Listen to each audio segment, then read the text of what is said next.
ഇന്ന് കേശുവേട്ടന് എക്സാം തുടങ്ങുന്ന ദിവസമായിട്ടോ.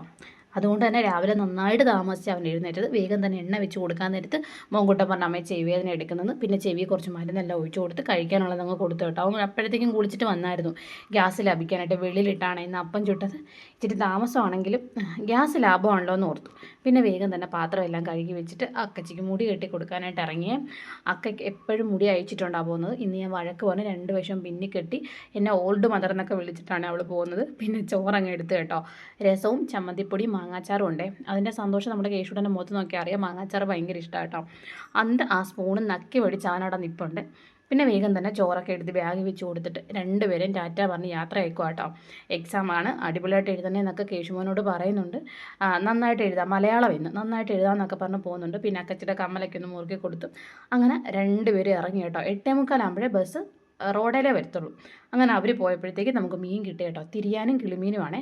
അപ്പം ഞാൻ ഓർത്ത് കറണ്ട് പോകുന്നതിനെക്കാട്ടി മുമ്പ് മീൻ കറിക്കുള്ളത് അരച്ചിട്ടിട്ട് മീൻ വെട്ടാൻ ഇറങ്ങാമെന്ന് ഓർത്തു. മിക്ക ദിവസങ്ങളിൽ ഇവിടെ രാവിലെ 9 മണിയൊക്കെ ആകുമ്പോൾ കറണ്ട് പോയാൽ വൈകിട്ട് 6 മണിക്കേ വരത്തുള്ളൂ. അപ്പോൾ പിന്നെ പണി ആക്കണ്ടല്ലോ എന്ന് ഓർത്ത് ഞാൻ വേഗം തന്നെ തേങ്ങയൊക്കെ തിരുമ്മി അരയ്ക്കാനായിട്ട് അങ്ങിട്ട് കൊച്ചുള്ളി, മുളക് പൊടി, മഞ്ഞൾപ്പൊടി എല്ലാം കൂടി ഇട്ടിട്ട് നന്നായിട്ട് നല്ല പേസ്റ്റ് പരുവത്തിൽ അരച്ചിങ്ങ് എടുത്തിട്ടുണ്ട് കേട്ടോ. അപ്പോൾ ഞാൻ ഓർത്തെങ്കിൽ തക്കാളി ഇല്ലാത്തതുകൊണ്ട് മാങ്ങയിട്ട് കറി വെക്കാമെന്ന് ആലോചിച്ചു. നല്ല പുളിയുള്ള മാങ്ങയാണ് ഇവിടുത്തത്. അങ്ങനെ ഏട്ടനെ കൊണ്ടൊരു മാങ്ങയെല്ലാം പറപ്പിച്ചിട്ട് ഞാൻ ആ മാങ്ങയും കൂടെ അരിഞ്ഞ് വെച്ചിട്ട് മീൻ വെട്ടാൻ ഇറങ്ങാമെന്ന് ഓർത്തു. നല്ല പുളിയുള്ള മാങ്ങ ആയതുകൊണ്ട് തന്നെ മുഴുവൻ മാങ്ങ എടുക്കുന്നില്ല, പകുതി മാങ്ങ എടുക്കുന്നുള്ളൂ കേട്ടോ. ഭയങ്കര പുളിയായതിന്. അത് മാത്രമല്ല വെന്ത് കഴിഞ്ഞാൽ നല്ലോണം അങ്ങ് അലിഞ്ഞു പോകും, കറിക്കകത്ത് അങ്ങ് ഭയങ്കരമായിട്ട് കിടക്കും.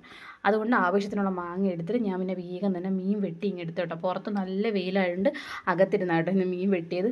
അപ്പോൾ ഇനി മീൻ വെട്ടി കഴുകി കഴിയുമ്പോഴത്തേക്കും സിങ്കും അവിടേക്കൊന്ന് തേച്ച് കഴിയണം. അതൊരു ഇരട്ടി ജോലിയാണ്, എങ്കിലും വെയിൽ കൊള്ളാൻ വയ്യ. അങ്ങനെ അതേ മീനെല്ലാം വരഞ്ഞെടുക്കുക കേട്ടോ. കറി വെക്കാനും വറക്കാനുള്ളത് കുറച്ച് വറക്കുന്നത് ഇവിടെ ഒരു ശീലമാണ്. പിന്നെ സിങ്കെല്ലാം അങ്ങ് തേച്ച് കഴുകി കഴിഞ്ഞിട്ട് വേഗം തന്നെ ഞാൻ മീൻകറി അങ്ങ് വെക്കാൻ പോകാം കേട്ടോ. അപ്പോൾ ചട്ടിയിലോട്ട് മീനും മാങ്ങയും പച്ചമുളകും വേപ്പിലയും എല്ലാം കൂടി ഇട്ട് നമ്മൾ അരച്ച് വെച്ചിരിക്കുന്ന അരപ്പും കൂടെ ഒഴിച്ച് ആവശ്യത്തിനുള്ള ഉപ്പും കൂടെ ചേർത്ത് അങ്ങ് വെക്കേണ്ട കാര്യമുള്ളൂ. മീൻകറി തയ്യാറായേ. പിന്നെ അപ്പുറത്ത് അടുപ്പിലോട്ട് മീൻ വറക്കാനുള്ളതും കൂടെ വെച്ചിട്ടോ. ഇന്ന് പച്ചക്കറി ഒന്നും ഇല്ലാത്തതുകൊണ്ട് 2 കിഴങ്ങെടുത്ത് മെഴുക്ക് വരട്ടാമെന്ന് വിചാരിച്ചു. എനിക്ക് പച്ചക്കറി നിർബന്ധം കേട്ടോ. പച്ചക്കറി ഉണ്ടെങ്കിൽ എനിക്ക് ചോറ് ഇറങ്ങത്തുള്ളൂ. അപ്പം ഇപ്പോൾ ഒരു 10 മണിയായപ്പം എൻ്റെ എല്ലാ ജോലിയും കഴിഞ്ഞു കേട്ടോ. അപ്പോൾ നാളത്തെ വിശേഷം